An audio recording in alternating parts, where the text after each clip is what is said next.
আলহামদুলিল্লাহ, ৫ দিন চরমোনাইয়ের ময়দানে অবস্থান করার পরে আজকে শনিবার সকালে পীর সাহেব চরমোনাই হুজুরের আখেরি মোনাজাতের মধ্য দিয়ে ঐতিহাসিক চরমোনাই অগ্রহায়ণের ৩ দিনব্যাপী বাৎসরিক অগ্রহায়ণের মাহফিল শেষ হয়ে গেল।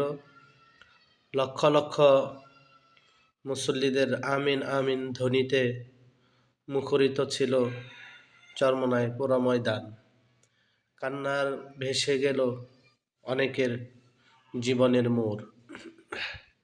মাহফিল শেষে এখন আমরা ভাসমান অবস্থায় লঞ্চের মধ্যে আছি। ভ্রাম্যমান অবস্থায় ভেসে ভেসে বাড়ির উদ্দেশ্যে রওনা হয়েছি। এখন আমরা কীর্তনখোলা নদীর উপরে আছি। আপনারা দৃশ্যটি দেখতেছেন।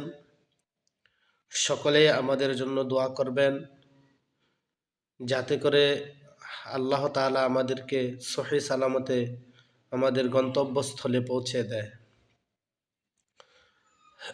আপনারা দেখতেছেন নদীর বুক চিরে মনে হচ্ছে যেন এগুলো রাজপ্রাসাদ দাঁড়িয়ে আছে।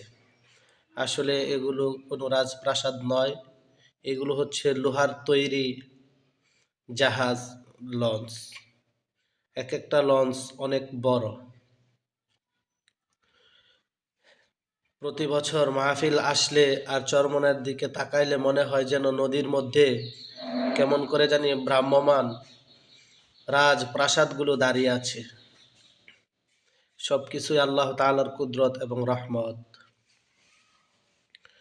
তো যে সমস্ত বন্ধুরা চরমোনাই আসেন নাই, একবার চরমোনাই আসবেন। জাহাজগুলোর দিকে তাকিয়ে দেখেন, মনে হচ্ছে নদীর মধ্যে জাহাজের খেলা। এই দৃশ্য চরমোনাই মাহফিল আসলেই কেবল চোখে পড়ে, আর অন্যথায় দিনে ২-১ বার হয়তো নদী দিয়ে এই সব বড় বড় লঞ্চগুলো যায়। এটি আল্লাহ তাআলার কুদরত। আল্লাহ তাআলা চরমোনাইয়ের ময়দানে যে কি রাখছে সেটি বুঝতে পারে তারাই যারা চরমোনাইয়ের ময়দানে গেছে। আর যে একবার চরমোনাই গেছে সে আর ভুলতে